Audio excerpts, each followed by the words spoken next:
Hey everybody, we're back for another Time-Lapse Tuesday. This one is for the Hauntology story, still in here.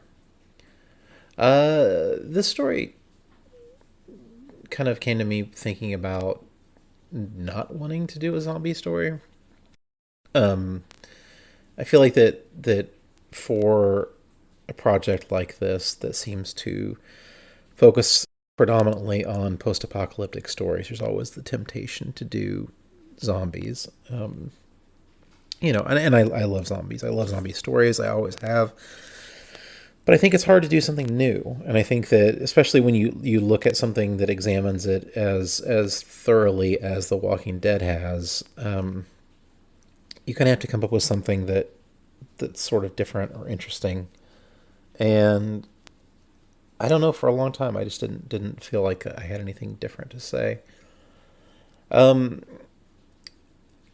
Around the same time, I started thinking a lot about who we are and why we are who we are. You know, what goes on in our heads.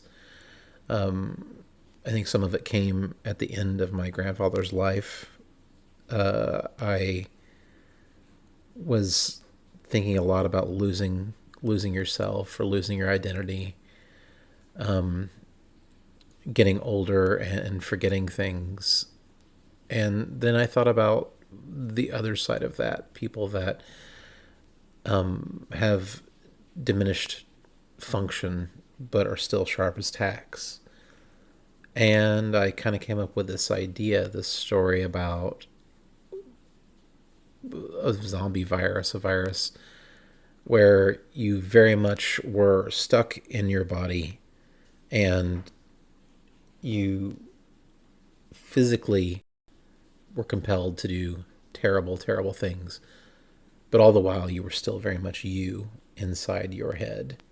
You could see what you were doing. You could feel yourself biting into the flesh of someone else, and kind of just how terrible that would actually be. I think it's an extra horrible thing. This idea that we'd all be walking around physically compelled to attack our loved ones or strangers or whoever it was, and we could totally tell what we were doing, and we were just in there doing that horrible thing every time.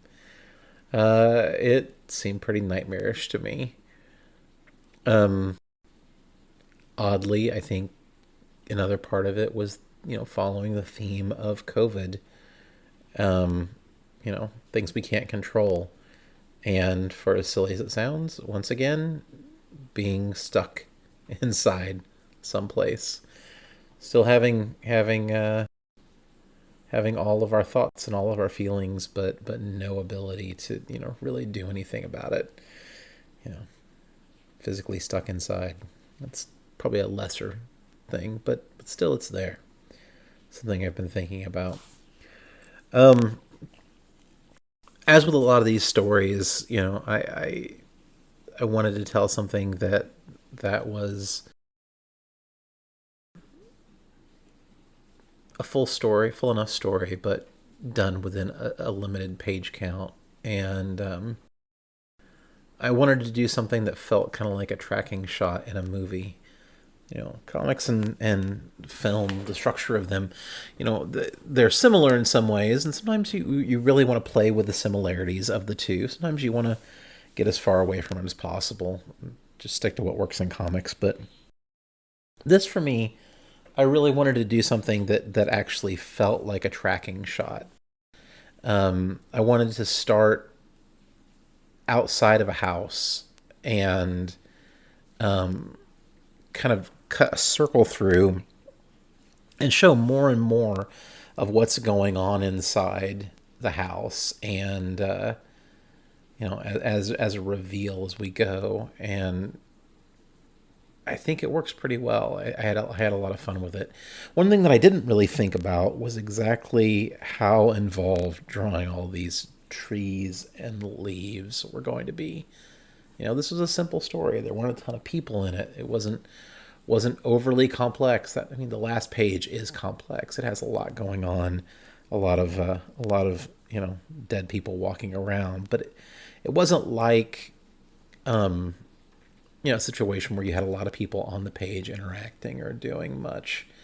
And I was like, oh, that's, I didn't think it was going to be easy because I know me and I know how ridiculous I am and the way I tend to work and overdraw everything. But I don't know that I really thought of what kind of mess I was getting myself into. So yeah, I followed through the house like this, and starting outside, I wanted to kind of show this, give you this sense that like maybe something was wrong. The flies buzzing around all through the story are kind of an indicator that something is amiss, And then as you go, it gets crazier and crazier.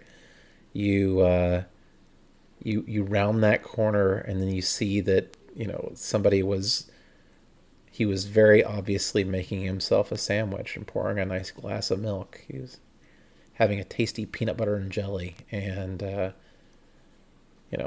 weird moment where she obviously walked in and something was wrong, and immediately he had to know that something was wrong. Something was wrong with her and the way that she was moving, and she calling out to him, that in terror. I can see that. One of the things, I guess, an aside here, but like one of the things that I think a lot about with these stories is there are things that I can show that I'm choosing not to. And sometimes it's because I want that to exist in your head. Sometimes it's because I'm playing with structure. In this case, I needed you to see the aftermath of what happened, and I wanted you to realize and play it through in your head like it had happened. I wanted you to see in your head this terrible thing going on, this vicious, vicious attack. I wanted to see her attacking him and biting into him, and that initial bite. Inside in the kitchen, you see that he had the droplets of his blood and her blood kind of trailing through, and him falling back on the stairs, and then just her, catching him there on the stairs and just ripping into him. How terrible that is. I'm really proud of this story. I think that it's dark and upsetting and wholly different from a lot of the other stories in this collection. I love what this has given me, this opportunity to examine about storytelling, about the feelings that I've had during all of this, and then some of the weird, dark thoughts. I don't know that still in here, this world, I don't know that we'll see it again. I don't know that we need more horror stories that are zombie stories, but I'm not going to say no. At least for right now, it's a fun short story, and we can see what happens with it. So thanks so much for following me for another Timelapse Tuesday. We're drawing close to the end on all of the HAUNTHOLOGY content, so it's pretty exciting. I have a few more of these, and then I've got some big announcements coming for extra stuff that's going to be happening. Some really cool, exciting things for this summer. Keep coming back. Keep checking it out. Thanks so much, and have a great day.